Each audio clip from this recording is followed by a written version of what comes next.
This is a short presentation about the Jagged Globe expeditions to Mount Vinson in Antarctica.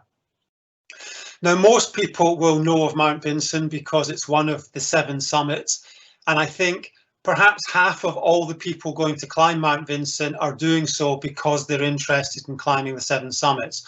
But for the other half, it's simply the most, it sounds, I suppose, strange in a way, but the most accessible mountain, significant mountain in Antarctica.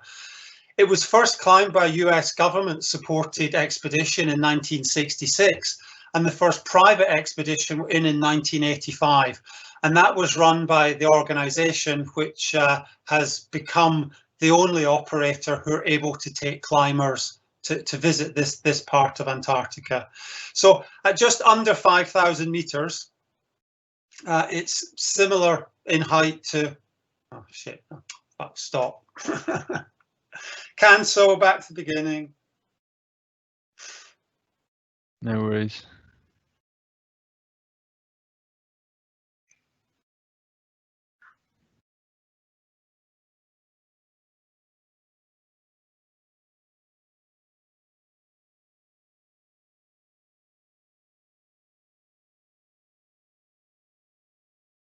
This is a short presentation about the Jagged Globe expeditions to Mount Vinson, the highest peak in Antarctica.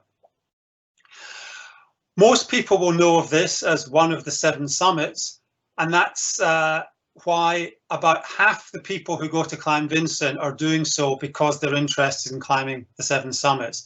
And for the other half, it's simply the most accessible of the big peaks in Antarctica. It was first climbed by a US government-supported expedition in 1966, and the first private expedition went in 1985.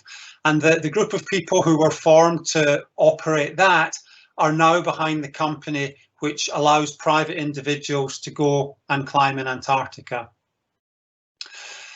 This is an expedition of about 2 weeks from home country, traveling via Punta Arenas in southern Chile, Chilean Patagonia, and from there all the climbers and all the equipment is flown in on this Russian cargo plane, a 4-hour flight from Punta Arenas to Union Glacier. Union Glacier is a temporary base operated for 3 months in the Antarctic summer, and there will be about 60 staff there providing facilities for the incoming customers. There's rarely more than 50 or 60 customers in camp, and over the course of the season about 400 or 500 people will visit. About 1/4 of those are going to climb Mount Vinson, so that's around 125 people a year. This is the main dining tent at Union Glacier, where climbers will spend usually 1 day on the way into Antarctica and 1 day at the end on the way out.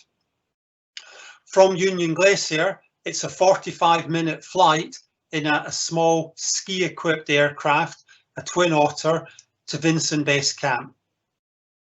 This is located on the Branscombe Glacier at a height of 2,100 meters, and it's normal to spend a day or 2 here before going up the mountain.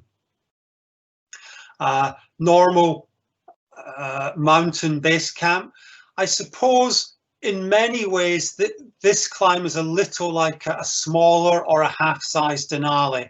The similarities are you fly on a ski-equipped aircraft into a base camp that's on the snow, and then you move up the mountain, pulling your equipment, certainly for the first day, on sleds. The main differences with Denali are the weather is generally a lot better in Antarctica, and the success rate on the mountain is a lot higher. So typically a 5, 6 or 7 day climb out of base camp. So this is a group of climbers that I took up at Mount Vinson in 2014. We get them here leaving base camp with about 1 week's supply in sledges. And the ground is quite gentle up to Camp 1 at just under 2,800 meters. So it's possible to pull the equipment in sledges, set up the tents here, 2 people sharing a tent. We may spend 1 or 2 nights here. Sometimes we'll do a double carry up the fixed ropes to Camp 2, and sometimes we can manage to carry everything at once. The steepest part of the climb is between Camp 1 and Camp 2. After quite gentle ground leaving Camp 1, we move on to the steeper section where the fixed ropes are. Not unlike the Lhotse face on Everest, the main difference being that the ground here is predominantly hard snow and it's very rare to come across ice. So slightly easier ground to operate in with crampons. The climb from Camp 2 to Camp 3 can take anything between 6 and 8 hours. From the top of the fixed ropes, the ground gets gentler and it's about 1 extra hour across these not terribly steep slopes to the height to the location of Camp 2 at just under 3,800 meters. This can be a slightly windy site. You see the people here have built a block wall to protect the tents. Of course, being Antarctica, it's 24 hours daylight. It never gets dark, but it is certainly colder. The sun is lower in the sky in the nighttime hours than the daytime hours. Therefore, although it is 24-hour daylight, we do tend to operate in normal daylight hours. But no need to do pre-dawn or darkness starts. So this leaving the upper camp, Camp 2, at about 9 o'clock, usually around 8 o'clock or 9 o'clock in the morning. The ground on summit day is less steep, fairly long, about 9-10 kilometers to cover between the top camp and the summit, starting off quite gentle.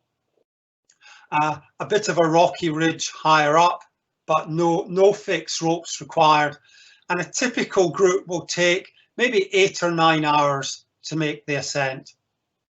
Although the air temperature can be quite cold, the feel is really dictated by the wind or lack of wind.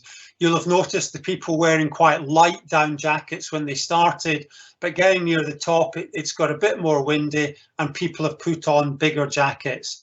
Just a few meters below the top, this looking north to the second and third highest peaks in Antarctica, Mount Tyree and Shin. And then on the actual top of Vinson itself, a good chance to take a picture, especially if you've remembered to make your banner in advance.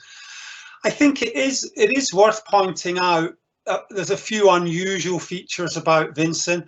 The remarkably high summit success rate between all the groups, it's well over 90%, and there's a few reasons for that. All the companies going require that the climbers have a reasonable amount of previous experience. It's not possible to go to Vinson unless you can demonstrate that you have sufficient climbing experience and looking after yourself in cold weather. And I think also all the guides are aware that this is a very expensive trip to go on. We don't want people to fail unnecessarily and have to pay to come again. So everybody involved, from ALE who are providing the transport to the guides, everybody does everything possible to ensure that each climber has a good chance of, or the best chance possible of getting to the top. And that may mean extending the trip slightly. This is one trip where it would be extremely unlikely that you would simply run out of time and have to leave the mountain. Everybody does everything possible to stretch the envelope to make sure that if the climbers are physically up to it, then you get the best possible chance to climb to the summit. And climbing in Antarctica is a unique experience. I think everybody who goes has a great time, and nobody regrets it, and everybody would recommend it to their friends. So I hope that's given a little more information about climbing Mount Vinson that perhaps isn't available in the written reports and the still photographs.